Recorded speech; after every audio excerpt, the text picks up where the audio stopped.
Good morning, good afternoon, good evening, good to be alive, and welcome to the madness that is the Charlie Marx Show. I'm Charlie Marx, and I believe life can be a marvellous thing, but it is sadly wasted on humans. Now, I wasn't always the God-fearing atheist I am today. No, in fact, when I was very young, very stupid and slightly evil, I did think that perhaps there could have been something amongst the clouds, watching everything I did, judging me, controlling me, threatening me with an everlasting life of damnation, but also loving me. It's fair to say that until I had thought I was on the fence, my father didn't like us climbing on the fence, as it was old. But there was nowhere else for me to sit during this religious conflict in my head. I questioned so much, even telling a rabbi I didn't believe in God when I was 11. To be fair, he never chastised me or sent me over to the other side, Catholicism, but rather he smiled and walked away saying something derogatory in Yiddish. The things that confused this young philosopher at such an early age were the confusions held by many of my peers who were older, wiser and Greek. I fought with the notion that if I were bad, I would be sent to hell, where the devil would torture me in a fiery pit for eternity, lashing my body with a whip made from the tail of my favourite pets, whilst the music of Milli Vanilli played in the background. What made this worse, though, was that there would be a group of teenage girls standing watching me suffer, lecturing me on the issues of war, famine, and the 7th new release of the old album by Sabrina Carpenter. Then the question in my youthful mind suddenly popped into my head like a simile. Why would the devil punish you for being bad? Surely he'd be happy with you and even proud that you had turned your back on the goody-goody godly lifestyle his arch-rival had set out for you. Wouldn't the devil welcome you with open arms, a cup of tea and a couple of box sets of Curb Your Enthusiasm? But going back to my very early childhood, my friend Jason and I rode our bikes to the local shopping centre where he dared me to steal something out of the shops. I'd never stolen anything in my life apart from a very quick kiss from a girl called Fiona McCormick in a dream I had about her punching me and trying to kiss her. Anyway, I very nervously stole a little plastic man who was sitting poised on his motorcycle. Now, it's very important that I explain at this junction in the story that I didn't steal the motorcycle, just the rider. So there I was, standing in the middle of the shop with a little green plastic rider who looked to be squatting for the toilet, as there was nothing for him to be sitting on, in my pocket. And I exited the shop. I'd made it. I had succeeded on my mission to steal something. At the very moment, I wondered if the talent of becoming an art thief or a cart burglar, or indeed if I could one day go and steal a motorbike with a little green man. We got outside and hopped on our bikes, full of adrenaline, with the thought that if we had been seen stealing, then the shop manager would have called the FBI and would have a warrant out for us, being told to shoot on sight. We cycled down the hill for our lives when suddenly it began to rain. But this wasn't any ordinary shower. No, my friends, this was a full-on thunder and lightning, wrath of God type rain. It was concerning to this young boy who was years from his bar mitzvah, but could be sentenced to life imprisonment if the FBI caught up with, or worse, if God was going to send a bolt of lightning to burst his tyres. Eventually we got back to my house and Jason and I sat in silence trying to catch our breath. At that point we knew that being bad was just not worth losing our souls. The skies cleared up and we soon forgot about the afternoon drama and decided that we would venture back outside to play in our bikes, yet remaining vigilant should the red laser target appear on our clothes from God. Perhaps God was forgiving and we could carry on with our day of riding our bikes pretending they were motorbikes. We got outside and some bastard had stolen our bikes. If you're enjoying the Charlie Marx Show, or even if you're not, please like, subscribe, ring the bell for notifications and follow the Charlie Marx Show. Also, please share, as sharing is daring. You can also leave me a comment or tell me what's bugging you in the world with the Devil's Advocate. I can also be spied upon by you visiting www.charliemarx.co.uk, or you can even buy me a coffee. Coming up on tonight's show, we have all the usual psychotic behaviour, plus other stuff. But before all the insanity which is the Charlie Marx Show, it's time for album review of the week.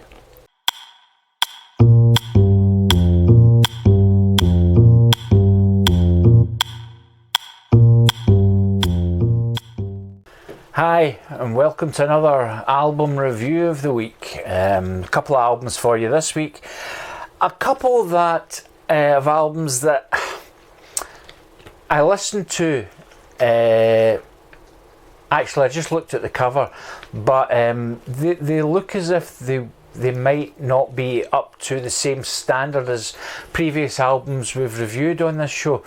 So I think it's important that maybe if you listen to them, or you can tell me what you think in the comments. But the first one is the Trump Twins, and that is I Would Walk 500 Steps. As you can see, $3.99 price tag, which is quite reasonable for a brand new album. There weren't a lot made of this album because it was not a big hit, and the record company didn't really get behind it promoting it. So it's got a kind of Scottish feel to it, which I quite like, being a Scotsman myself. It's got things like going back to Scotland to play golf, which is it sounds as if it would be quite a nice song. There's medleys on it as well, and there's also some nice I would say laments, on this album. Probably not going to be a huge seller in the years to come, but the Trump Twins, I think, have tried to put something out that wasn't as Americanized. Now, the Trump Twins also on keyboards with guest appearances by Vladimir Putin. Yeah, you remember his album. So, he makes a kind of cameo in this, as does Nigel Fridge, which is, he does a bit of bass work, which is nice to hear. All these guys seem to get together and go into the recording studio. This was recorded not in a studio though, which is fascinating. They actually recorded this in a McDonald's toilet. So I think they were going for the echo of the toilet and the intermediate flushes. There's a song on here which is Listen for the Straining. So obviously they're conscious that they wanted to do that, record it in that way. Yes, so see what you think, let me know, and we'll kind of review this album again sometime, I'm sure. But for $3.99, can you really go wrong? Probably. Next album is Boris and the Johnsons.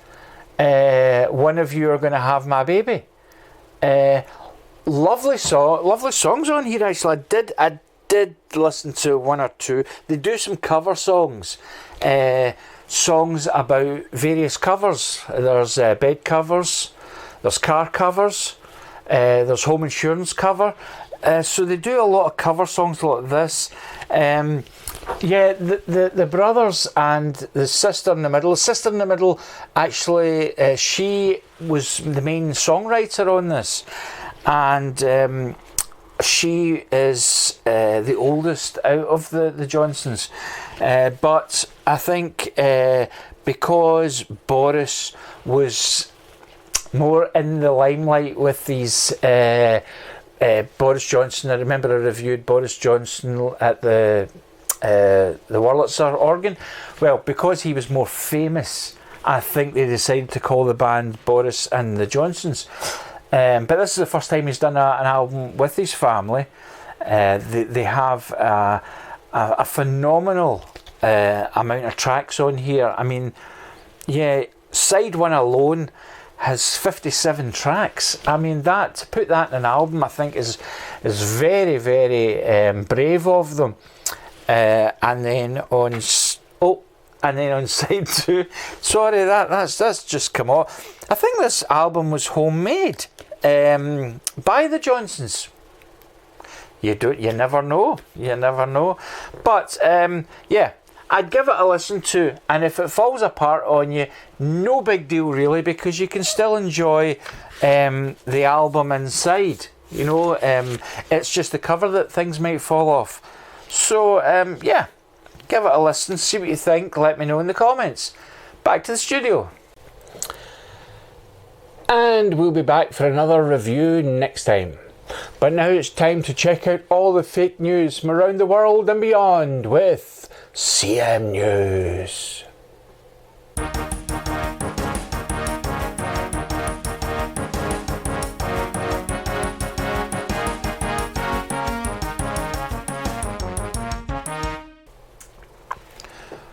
Good evening and welcome to CM News with me, Mary Poppins.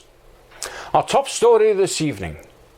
President Orange, after rebranding the Pentagon as the Ministry of War, is continuing his shakedown of things he wants to change.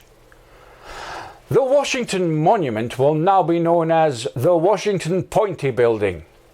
The Statue of Liberty will become the Green Chick with the torch. The White House will be known as Dawn's Pad. The Empire State Building will become King Kong's climbing frame, and Mount Rushmore will be known as Mount Take Your Time. Insiders say that the president is also thinking about renaming Russia as My Pal Putty's Place, and changing the name of the country of Turkey to Chicken. A court has ruled that asylum seekers seeking refuge in the UK will only be allowed to stay if they can name all 5 of the Spice Girls and any 3 of their songs. So far, 35,000 asylum seekers have turned their boats around. Sad news now. Former horror person Freddy Krueger has died in a Florida home where he had been suffering from rectal scars caused by an itchy bottom. Manager of the Florida home said that Freddy died peacefully in someone else's sleep. Harry and Meghan did absolutely nothing, but still managed to get a mention on the news today. And finally, the creator of the bungee rope has finally died after slipping in and out and in and out and in and out of consciousness. And that was the latest headlines. This is Mary Poppins for CM News. Good night.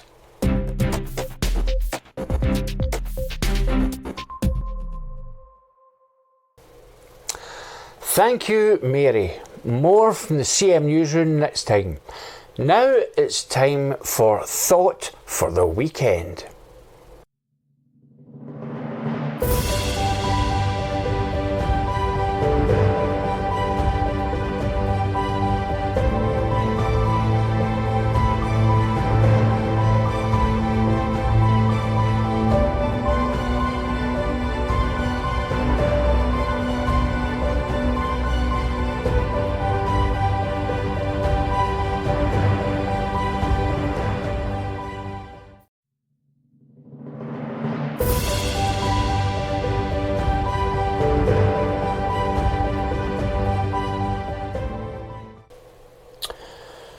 How do they come up with it? Now it's time for another roundup of moans and groans and things that go irk in the night with The Devil's Advocate.